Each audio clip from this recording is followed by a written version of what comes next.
Hi guys, well I've finally seen The Dark Knight Rises. I saw it last night.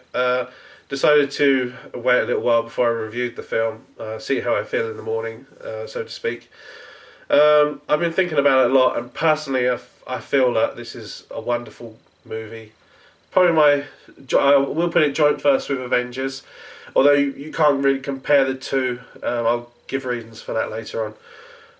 Um, I just love the way how it was a slow burning film, how it built everything up. Uh, it basically starts off 8 years after The Dark Knight, and we see now that Bruce Wayne is really a broken man. He's taken the fall for Harvey Dent's crimes. This is affecting him. The death of Rachel has affected him. He's become a recluse in Wayne Manor. And I thought that he played the role wonderfully as Bruce Wayne. Um, Alfred, played by Michael Caine, best performance of the three films.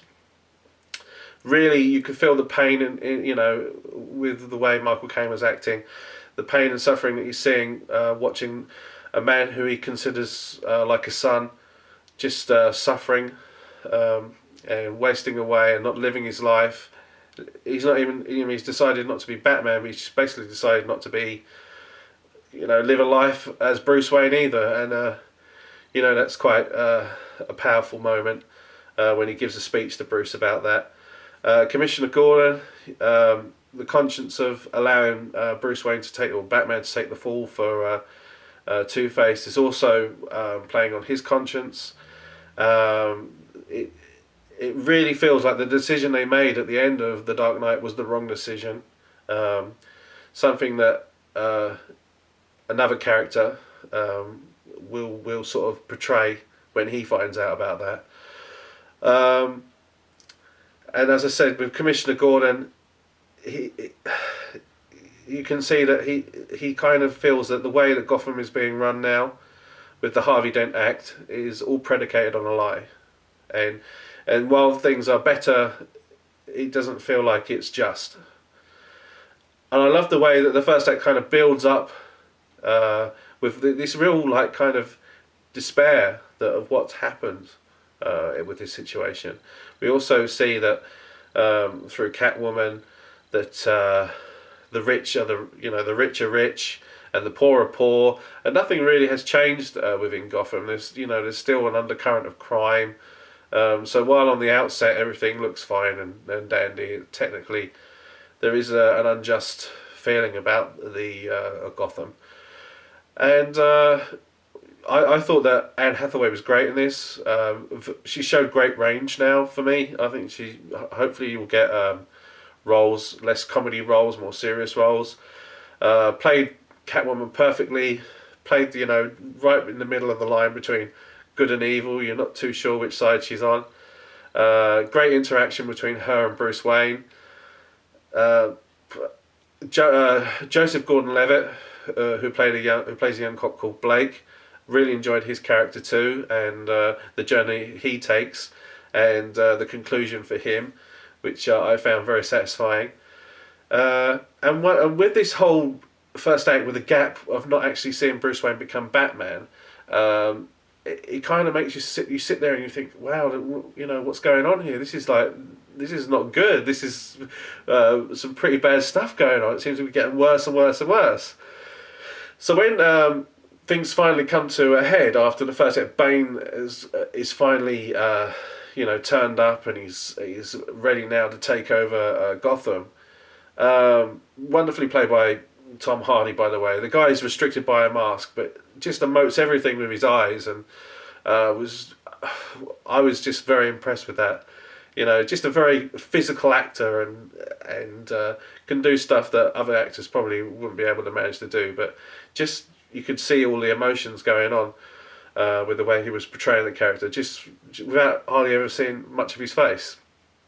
So when Batman finally turns up and Bane and his henchmen kind of meet for the first time, it's kind of like, it's kind of a massive relief and a kind of, yeah, fantastic, here he is, here's Batman, because so much of the build up to it is whilst I'm saying, oh, that, it was slow, I kind of feel like that was there to build up to this, finally seeing him, and it made it all the more satisfying for me. And the action scenes are just fantastic. Nolan, cinematography and everything was just wonderful to look at. And when Nolan films something, it doesn't feel there are some CGI elements, but it's a lot of realism in there as well. A lot of real effects have been put in, and the digital stuff is used to complement that.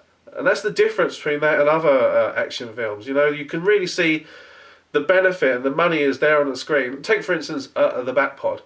Now, the Batpod jumps up. I won't tell you what it does, but it jumps up. And it feels physical. And the reason that is because I happen to notice I've got some books which I'll review later on. The Batman stunt actor was actually on a motorcycle, and he did the jump, and then they digitally replaced the cycle with the Batpod. So it just feels, you can feel the gravity to everything, and the explosions seem real, and just the way everyone acts. While it's still a fantasy story, you kind of still feel that this is more realistic than any other superhero film you've ever seen.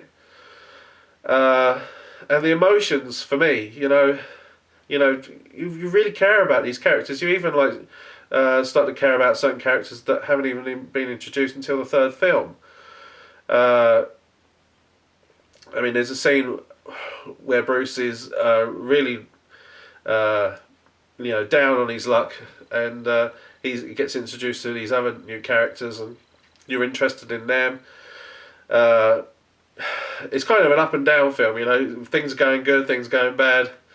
The final, all I say about this, because I don't want to make this, I don't want to give any spoilers away, I really don't.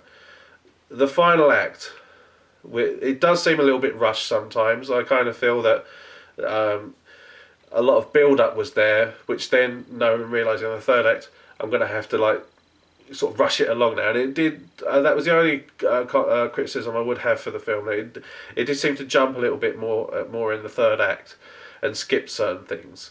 Whether that'll be in an extended edition, we'll wait and see. But the third act is just, action all the way, and I feel that the first and second act were beneficial for making the third act so exciting. When the bat turns up, the flying machine that he uses, the screen I was watching in, and we had a fantastic sound system, and everything just vibrated. And when it flew over, even though I'd seen it in a trailer and everything, I was totally impressed with the way that thing looked. Once again, as I said before, I looked into it, and they actually built certain parts of that machine, and digitally added in other stuff. It feels more real than just going totally digital. Just a beautiful film to look at, wonderfully acted, great action, which is all the more satisfying because you're starved of it a little bit, and then when you're given some, you enjoy it even more, rather than seeing explosions all the way through, which I personally don't care for. And just a fantastic, satisfying ending, and all I can say is 5 stars for The Dark Knight Rises. I would still say Batman Begins is my favourite of the 3, but I would put Dark Knight Rises joint first with the Avengers in my top 5 for 2012. And I will be going to see it in the IMAX the 1st of August, and I will do a spoiler review because hopefully most of you have seen it. And I can tell you more about what I loved, and guys can comment and tell me whether you agree or what you disagree with. I'll catch you later.